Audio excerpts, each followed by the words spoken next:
Votre émission Le Rendez-vous vous est présentée par But. But, zone commerciale du Chêne Saint-Amand, à Saint-Dizier. Aujourd'hui, Jean-Pierre Surrugue est avec nous, il est artiste sculpteur. Lisa nous rejoindra en plateau avec sa chronique Les secrets de stars. Et j'ai testé pour vous le football américain avec les Hammers. C'est maintenant dans le rendez-vous.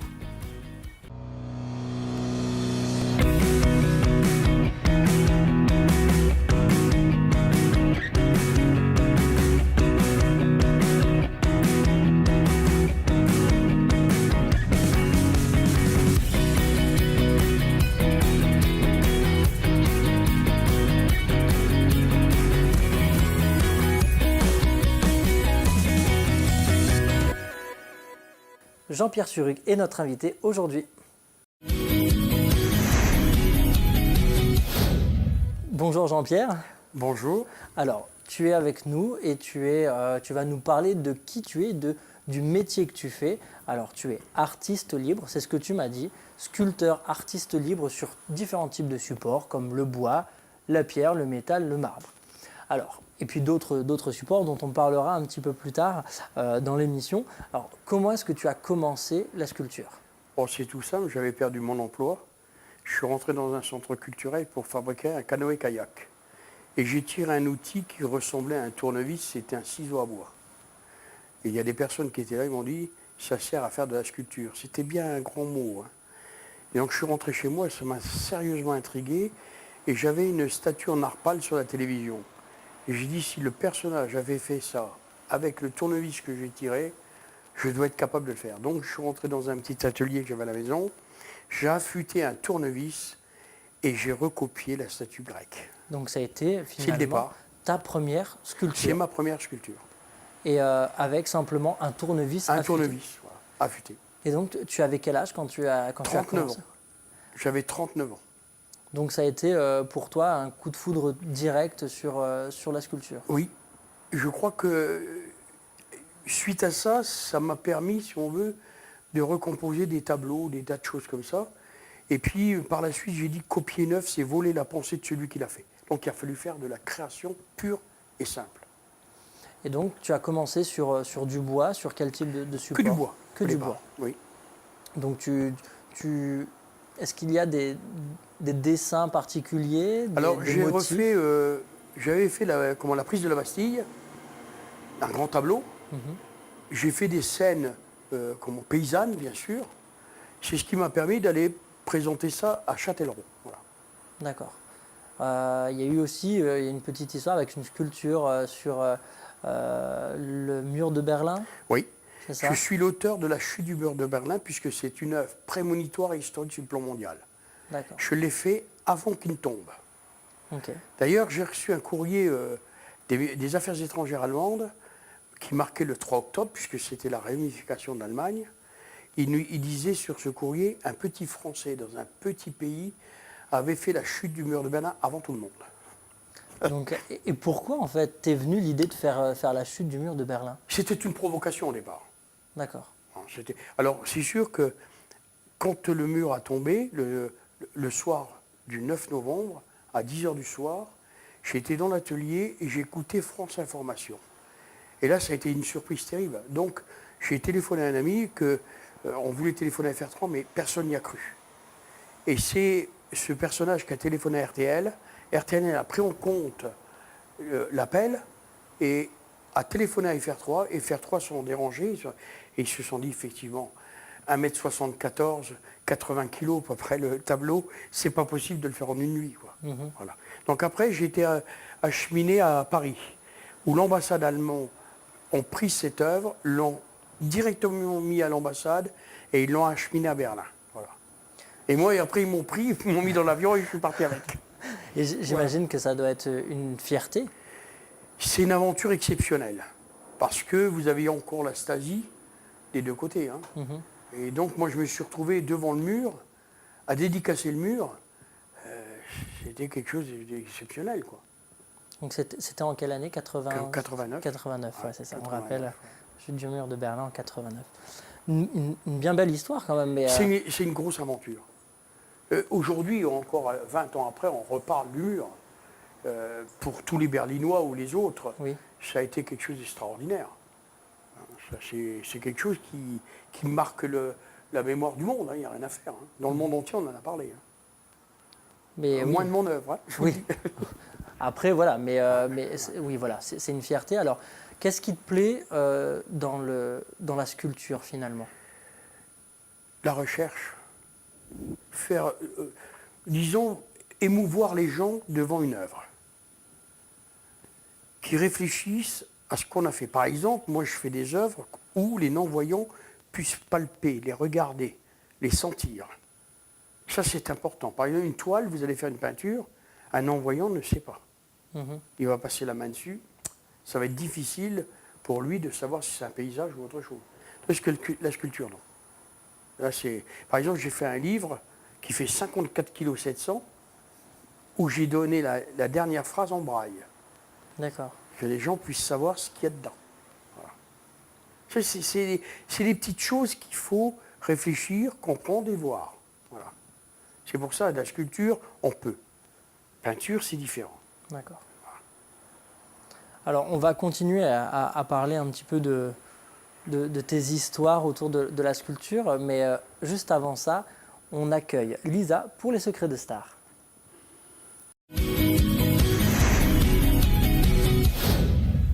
Salut Lisa, merci Salut d'être Rémi. avec nous pour cette nouvelle rubrique, les secrets de stars. Alors, de quoi tu vas nous parler aujourd'hui? Alors, pas de grand suspense encore pour ce mois-ci. J'ai un petit peu évité le sujet des stars. Comme d'habitude, va vraiment falloir qu'on change le nom de cette chronique parce que, encore une fois, je vous parle de rois, de reines, de princes et de princesses avec l'événement, je pense, de cette année qui a été le mariage princier. Du coup, pour cette chronique, j'ai décidé de revenir sur ce qu'il fallait vraiment retenir, des petites anecdotes comme des éléments assez importants. Donc on commence tout de suite avec un nombre, 2640. À votre avis, qu'est-ce que c'est? Sur le mariage princier, 2640, Les petits fours. Non, les c'est fleurs, plus simple que ça. les invités. C'est le nombre d'invités. Il y a eu 2640 personnes qui ont pu entrer à la réception dans le parc du château de Windsor. Ensuite, c'est un mariage où il y avait des connotations assez politiques. Alors peut-être que quand on regarde comme ça, on ne s'en rend pas compte, mais déjà il y a le choix de l'évêque. L'évêque, ça a été Michael Curry, c'est lui qui a prononcé le sermon, et c'est un noir américain, donc ce qui est assez marquant pour l'église anglicane, et c'est surtout un contestataire de la politique de Donald Trump. Donc un choix fait par Meghan Markle, qui est américaine, on le rappelle. Donc là, on voit que c'est un choix assumé au niveau du choix de l'évêque. En deuxième chose par rapport à la prise de position politique, c'est aussi un petit détail, mais quand ils sont sortis du château de Windsor, donc après la cérémonie, la voiture était un petit peu particulière parce que c'était une voiture électrique. Ah, Donc, ils ont fait le choix de s'engager vers l'écologie, vers l'environnement, etc. Ils ont quand même, du coup, pris une Jaguar E-Type 0, mais électrique.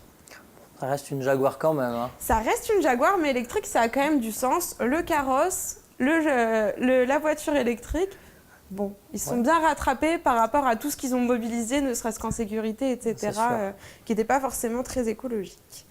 Ensuite, ce qui a marqué ce mariage, c'est l'engouement. De manière générale, sur la twittosphère, elle a été carrément enflammée. On a eu 6,6 millions de tweets à propos du mariage, donc ce qui est énorme.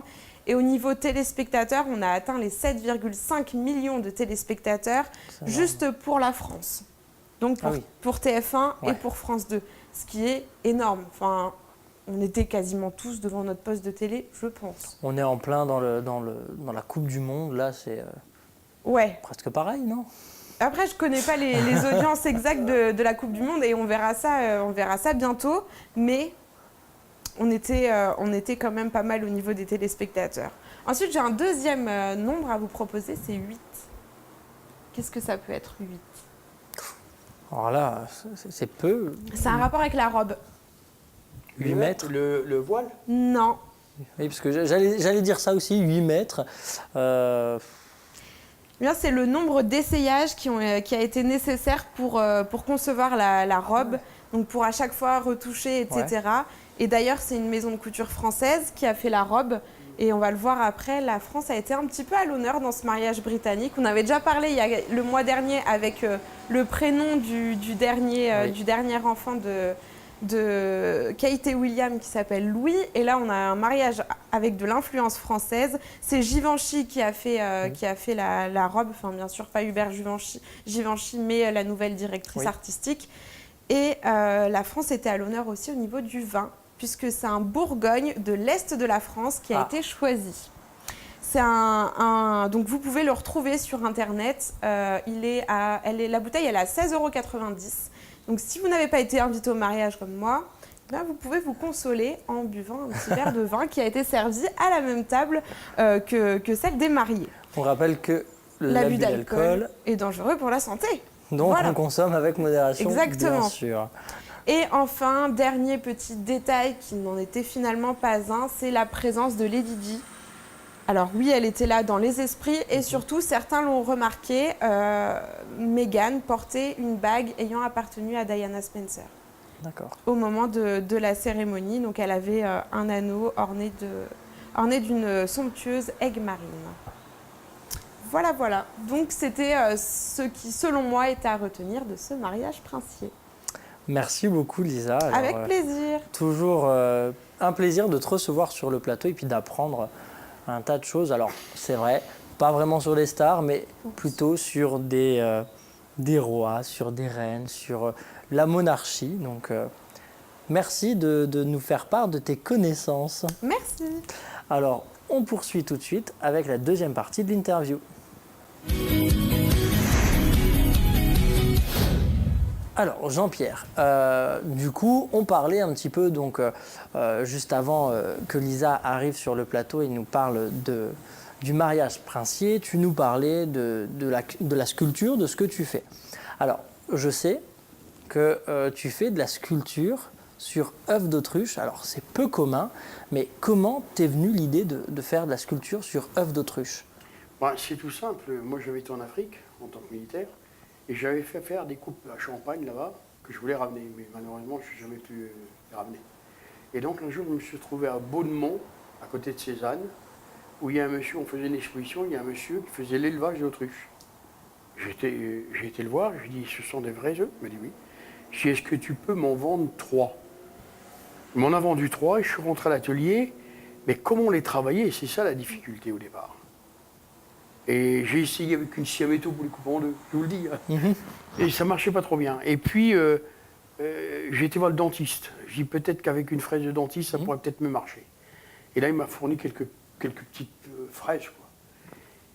Et j'ai commencé à couper l'œuf. Et ensuite, j'ai fait quelques petites fleurs autour, pour que ça soit beau. Et c'est là que le départ de la sculpture sur œuf d'autruche a commencé.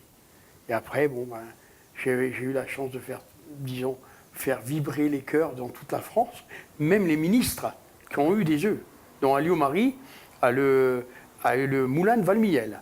Et ce que les gens ne savent pas, parce que le moulin de Valmy a été reconstitué à l'identique, mais ce que les gens ne savent pas, vous savez ce que c'est que le moulin de Valmy?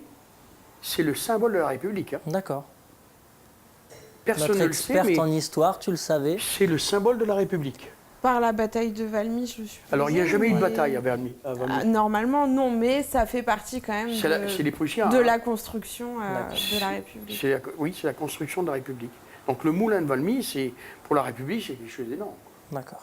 Donc, Alliot-Marie a, sur un œuf d'autruche, le symbole du moulin de Valmy. Voilà. Puis après, je suis exposé avec les Fabergé.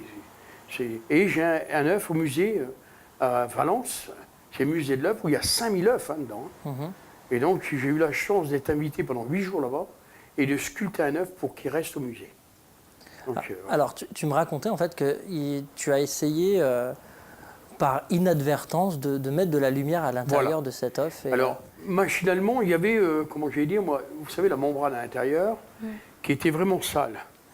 Et j'ai commencé à la nettoyer et pour voir mieux, j'ai introduit une lampe dedans. Pour moi, voir si l'œuf était propre. Et là, je me suis aperçu qu'en le retournant, que l'œuf était translucide.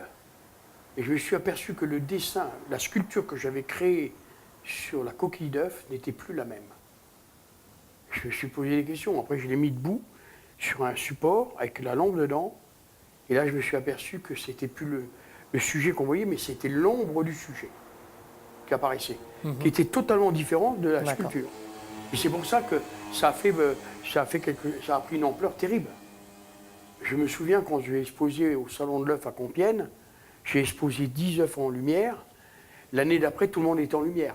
Vous voyez, pour vous dire. Forcément, ça fait de l'engouement. Alors, cette sculpture sur œuf d'autruche t'a permis d'avoir un certain nombre de prix, hein, beaucoup de prix, un certain palmarès. Est-ce que tu peux nous raconter un petit peu ton palmarès brièvement? J'ai fait 3 médailles d'or sur l'école Boulay-Beaux-Arts. J'ai été finaliste des meilleurs de France pour finir chevalier des arts et lettres. Je trouve que c'est quelque chose d'extraordinaire. Bien sûr. Surtout autodidacte, vous voyez. Bon, c'est sûr que ça amène beaucoup de jalousie parce que les gens qui ont fait les écoles, qui n'obtiennent pas de prix. Ils sont frustrés. Je crois que le problème, c'est pas moi, c'est la beauté du travail que j'ai exécuté. Ouais. C'est le travail de création et la beauté. Si on n'a pas ça, on ne passe pas. J'ai toujours dit copier neuf, c'est voler la pensée de celui qui l'a fait. C'est tellement facile d'arriver devant une pièce et de la modifier un tout petit peu. Ça, c'est facile. On voit Picasso, combien de fois il a été copié. Bien sûr. Dali et ainsi de suite. Bah, moi, c'est pareil. C'est exactement la même chose. J'ai été copié énormément maintenant. Alors, il y a une chose intéressante dans ton travail, c'est que, et c'est cette nouveauté finalement, cette dernière création que tu as, c'est que tu fais de la sculpture sur os de bœuf. Oui. Alors, moi, c'est la première fois que j'en ai entendu parler quand on s'est rencontrés. C'est la première fois que j'entendais parler de sculpture sur os de bœuf. Mais il y a une histoire particulière sur cette sculpture d'os de bœuf. C'est quoi? Pourquoi tu as fait cette sculpture sur os de bœuf? Il y a une dizaine d'années, j'avais commencé, mais il était extrêmement difficile de les rendre propres, blancs. Ça, je n'avais pas trouvé l'idée. J'ai cherché, hein, croyez-moi, mais je n'arrivais pas. Donc j'avais abandonné. Et puis, je vais te dire, hein, Ségolène Royal a brûlé 57 tonnes d'ivoire. C'est pas rien. Hein. Les pauvres pachydermes, on ne peut rien faire contre ça. Vous voyez, on ne pouvait plus rien faire pour eux. Par contre, on pouvait leur rendre les honneurs. Donc c'était de l'ivoire d'éléphant. Oui, on pouvait leur rendre les honneurs. C'était tellement simple. On a 5 entreprises en France qui travaillaient l'ivoire. On ne sait pas si c'est fermé ou pas fermé. Je ne sais pas. Par contre, j'aurais été à la place du gouvernement, j'aurais estampillé l'ivoire, vendu par l'État avec certificat de l'État. On aurait pris cet argent-là pour aller payer des gares, pour aller contre les braconniers. On aurait rendu honneur aux pachydermes. Malheureusement, ça a été brûlé. Et là, on ne peut rien faire. Voilà. Et les braconniers continueront. Ça ne va pas vous faire d'illusions. Oui. Donc du coup, la sculpture sur os de bœuf, c'est pour montrer... C'était pour montrer que ça ne sert à rien d'aller tuer des éléphants.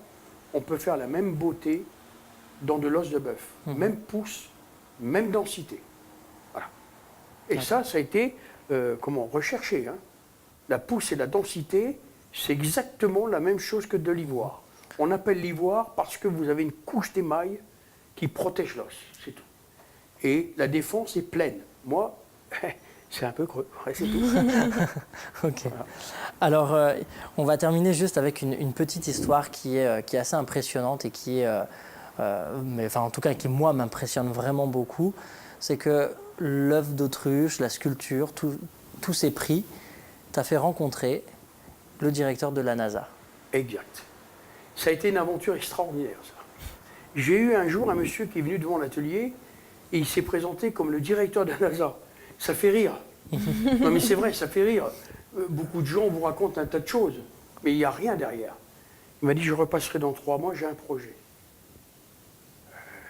3 mois après, effectivement.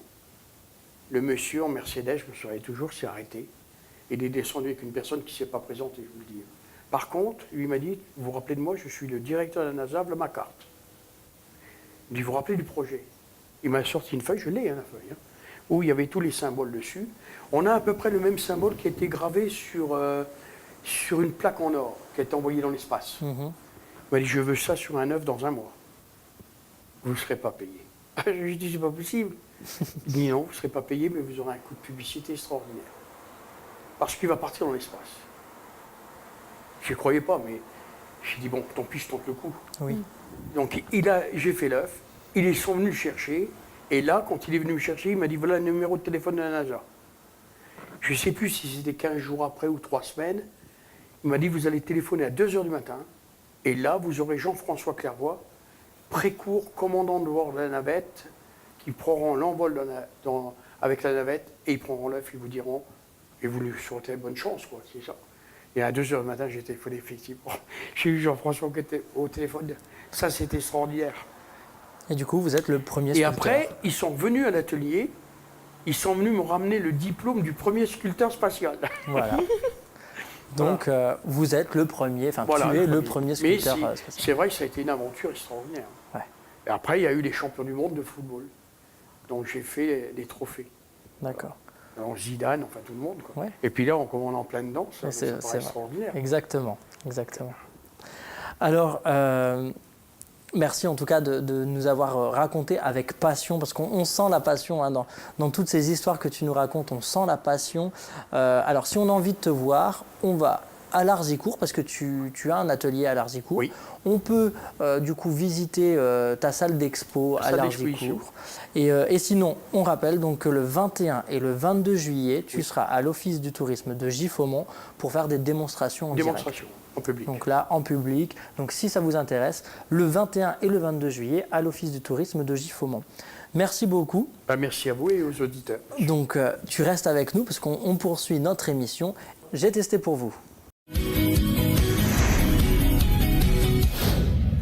Alors, est-ce que vous connaissez le football américain ? Un peu à la télévision. Ouais. Alors, on a la chance ici à Saint-Dizier d'avoir une équipe de football américain qui s'appelle Les Hammers. les Hammers. On les connaît, on en connaît certains. Oui, et puis moi je suis déjà allée voir certains de leurs matchs et c'est vraiment une ambiance de folie les matchs de football américain, personnellement j'adore. Alors, c'est complètement différent du rugby. Hein. Honnêtement, j'ai pas encore toujours trop compris les règles. C'est un peu long pour moi, mais franchement, rien que pour l'ambiance dans le stade, c'est cool quoi. Alors du coup, on a eu la chance parce qu'on a testé pour vous un entraînement avec les Hammers pour du football américain. Regardez.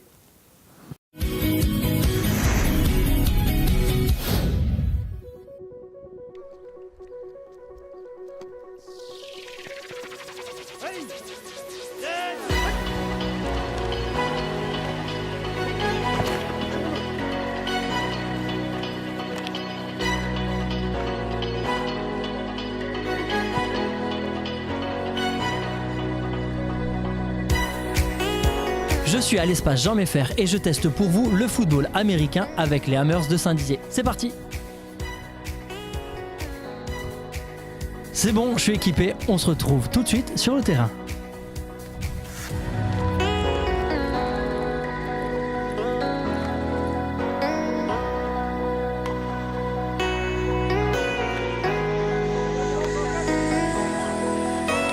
Bon, alors là on est prêt, on va commencer l'échauffement normalement en douceur, mais quand on voit les gabarits derrière moi, c'est pas très rassurant. Bon. Ça va toi ? Ouais, bon, pour l'instant on est toujours en douceur.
y est, l'entraînement est terminé. Si vous aussi vous avez envie de tester le football américain, n'hésitez pas. Vous pourrez trouver toutes les infos sur leur page Facebook, les Hammers de Saint-Dizier. Et c'est parti.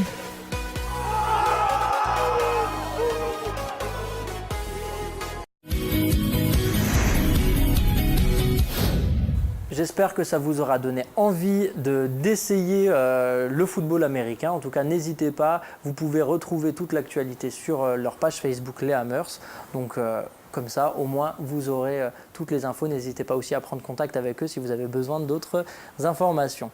Merci beaucoup Jean-Pierre d'avoir accepté notre invitation, nous avoir raconté avec passion donc tout ce que tu fais. Je rappelle que tu seras le 21 et le 22 juillet à l'Office du tourisme de Giffaumont pour une démonstration de sculpture en public. Voilà, Lisa, merci encore d'être avec nous. C'est la dernière de la saison. C'est la dernière de la saison. Alors, n'oubliez pas que durant les vacances, juillet-août, il y aura une émission spéciale J'ai testé pour vous à Nigloland. Donc, restez connectés sur Puissance Télévision pour ne pas louper et rater cette émission. Merci à tous de votre fidélité et je vous dis à très bientôt.